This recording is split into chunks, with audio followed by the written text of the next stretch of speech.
The desert wind, a tireless sculptor, had long ago etched the legend of the alchemist of whispering sands into the very dunes. Elias, a scholar whose days were spent poring over ancient texts rather than tracking the shifting stars, found himself drawn to this tale. It spoke of a recluse, living in the heart of a perpetually moving labyrinth of sand, who could transmute the mundane into the magnificent, not through base metals, but through the very essence of the desert itself. Many sought the alchemist for riches, power, or eternal youth. None ever returned the same, if they returned at all. Elias, however, sought understanding. His heart yearned for the wisdom of transformation, not for personal gain, but to rekindle the dying springs of his ailing village, parched by years of drought. With a worn map and a heart full of hope, Elias embarked. The journey was a cruel tutor. The sun, a fiery orb, beat down mercilessly, and the sand, a treacherous sea, swallowed his footsteps. His water skin dwindled, and mirages danced on the horizon, teasing him with promises of oases that dissolved into shimmering air. Doubt, a venomous serpent, began to coil around his resolve. Was he a fool to chase a myth? On the brink of collapse, a faint shimmer caught his eye. It was not a mirage, but a distortion in the air, a rippling heat that hinted at something beyond the ordinary. He stumbled towards it, and as he drew closer, the distortion resolved into a small, unassuming dwelling, half buried in the sand. It was made of sun-baked mud and woven reeds, camouflaged perfectly with its surroundings. A figure emerged, ancient and stooped, with eyes like polished obsidian that seemed to hold the vastness of the desert within their depths. This was the alchemist. There was no grand greeting, no mystical pronouncements. Just a quiet gaze that seemed to pierce through Elias's exhaustion and see the yearning beneath. You seek transformation, the alchemist's voice was like the rustling of dry leaves. But do you understand its true nature? Elias, too weary for words, simply nodded. The alchemist led him inside. The interior was surprisingly cool, filled with the scent of dried herbs and a faint metallic tang. There were no bubbling cauldrons of gold, no glowing elixirs. Instead, shelves held countless jars of sand. Different hues, different textures, from fine powder to coarse grit. In the center, a simple wooden table bore a single, empty clay bowl. The desert, the alchemist began, gesturing to the jars, is often seen as barren, a place of scarcity. But it is a realm of infinite potential, if one knows how to listen to its whispers. Over the next weeks, Elias became the alchemist's apprentice.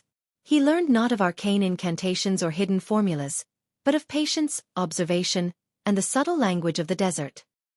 He was taught to distinguish the whisper of the wind carrying the scent of a distant bloom from the groan of shifting dunes.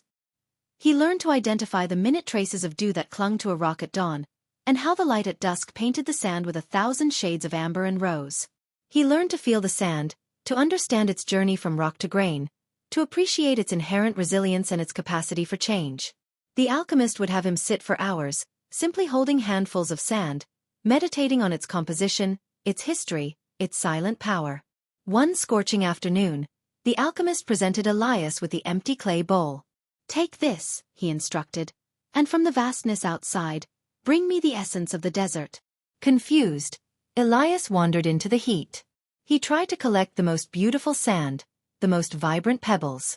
He returned, disheartened, when the alchemist merely shook his head. "You seek the obvious," the alchemist said gently. "The essence is not in what you see, but in what you understand." Days turned into weeks. Elias tried to capture the feeling of the scorching sun in a handful of dust, the coolness of a night breeze in a jar. Each attempt failed. Frustration gnawed at him.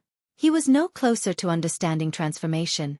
Then one dawn, as he watched the first rays of light kiss the dunes, painting them in hues he had never truly seen before, something shifted within him. He felt the warmth of the sand beneath his bare feet, the gentle hum of the wind, the profound silence broken only by the chirping of a lone bird. He realized the desert's essence wasn't a tangible thing to be collected, but a realization, an internal shift in perception. He returned to the alchemist, the empty bowl still in his hand. "The essence," Elias said, his voice quiet but firm, "is in the acceptance of what is, and the profound beauty of its constant change. It's in the resilience, the adaptability, the understanding that even in desolation, life finds a way." The alchemist smiled, a rare profound smile that creased his ancient face. "You have understood," he said. "The true alchemy is not changing matter, but changing one's own perception and understanding. Elias returned to his village, not with a flask of magical elixir, but with a new pair of eyes. He saw the resilience in his people, the deep roots of their spirit, even in the face of drought. He began to teach them what he had learned, to find the hidden springs, to conserve every drop of water, to appreciate the sparse but vital life that still clung to the land. He helped them dig deeper wells, not in frantic desperation, but with a patient understanding of the earth's hidden veins. He showed them how to harvest the morning dew, how to plant drought-resistant crops. Slowly, painstakingly, the village began to heal.